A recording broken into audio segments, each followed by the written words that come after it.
আমওয়ালুকুম ওয়া আওলাদুকুম ফিতনাহ।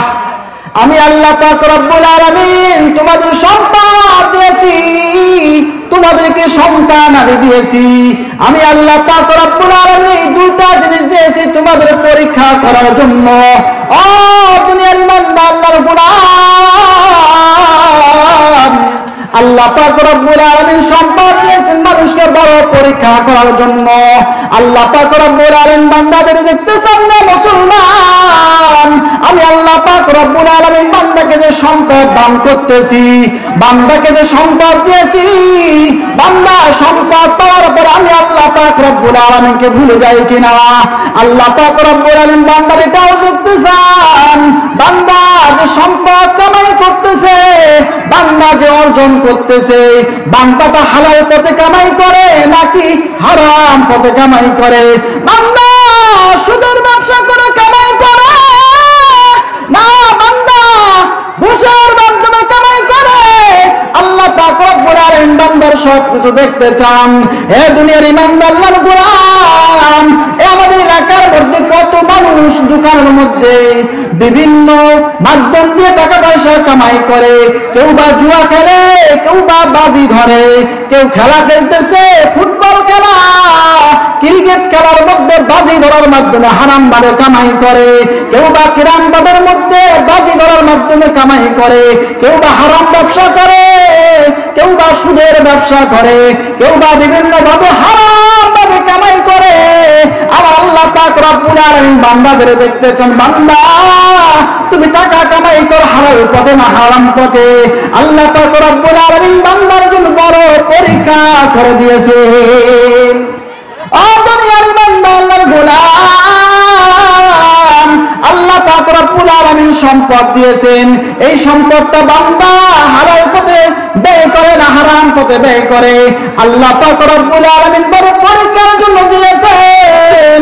এই জন্য বান্দা তুমি যদি হালাল পথে ব্যয় করতে পারো, আল্লাহ পাক রব্বুল আলামিন হালাল পথে ব্যয় করার কারণে, পুণ্যের কাজে ব্যবহার করার কারণে আল্লাহ পাক রব্বুল আলামিন তোমার জন্য দুনিয়াতেও শান্তি, আখিরাতেও মুক্তির ব্যবস্থা করে দিবেন। সুবহানাল্লাহ। ও দুনিয়ার ইমানদার আল্লাহর গোলাম, আল্লাহ পাক রব্বুল আলামিন আরেকটি জিনিস দান করেছেন, সন্তান। ও দুনিয়ার মুসলমান আল্লাহর গোলাম, সন্তানও খুবই প্রয়োজন। দুনিয়ার মধ্যে যদি কোনো ব্যক্তির সন্তান না থাকে, ওই ব্যক্তি কত কষ্টে থাকে সেই ব্যক্তিকে জিজ্ঞাসা করলে সে বুঝতে পারে, সে বুঝাইতে পারে।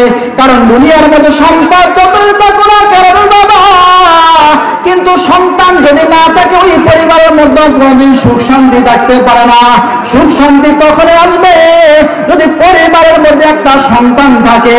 ও দুনিয়ার মুসলমান, আল্লাহ পাক রব্বুল আলামিন কাউকে সন্তান দিয়েছেন, কাউকে সন্তান দেননি।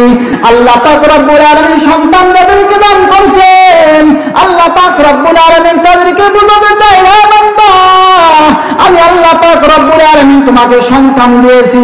আমি আল্লাহ পাক রব্বুল আলামিন সন্তানটাও দিয়েছি পরীক্ষা করার জন্য।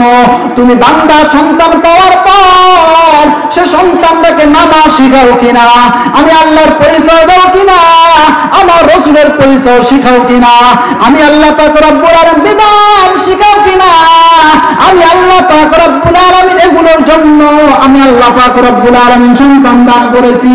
এই জন্য রে মুসলমান আল্লাহর গোলাম, এই দুনিয়াটা হলো একটা পরীক্ষার হল। আল্লাহ পাক রব্বুল আলামিন পরীক্ষা করার জন্য দুনিয়ার মধ্যে আমাদের পাঠাইছেন, একটা পরীক্ষার হল। ফারিকুন ফিল জান্নাহ ওয়া ফারিকুন ফিস সাইর, একটা হলো জান্নাতের রাস্তা আর একটা হলো জাহান্নামের রাস্তা। আল্লাহ পাক রব্বুল আলামিন বান্দাকে বিবেক দিয়েছেন, রে বান্দা তুমি তোমার বিবেক দিয়ে তুমি খাটাবা, তুমি কি জান্নাতের পথে চলবা নাকি জাহান্নামের পথে চলবা। তুমি যদি জান্নাতের পথে চলতে পারো রে বান্দা, আমি আল্লাহ পাক রব্বুল আলামিন তোমার দুনিয়া থেকে বিদায় নিতে দেরি, জান্নাতের সুগ্রাম কবরে চালু করতে দেরি করব না। সুবহানাল্লাহ। আর যদি বান্দা তুমি জাহান্নামের পথে চলো, সুদকে নিজের জীবনটা শেষ করে ফেলে দাও, ঘুষকে নিজের জীবনটা শেষ করে ফেলে দাও, হারামকে জীবনটা শেষ করে ফেলে দাও, মদের আড্ডায় ঘুষের আড্ডায়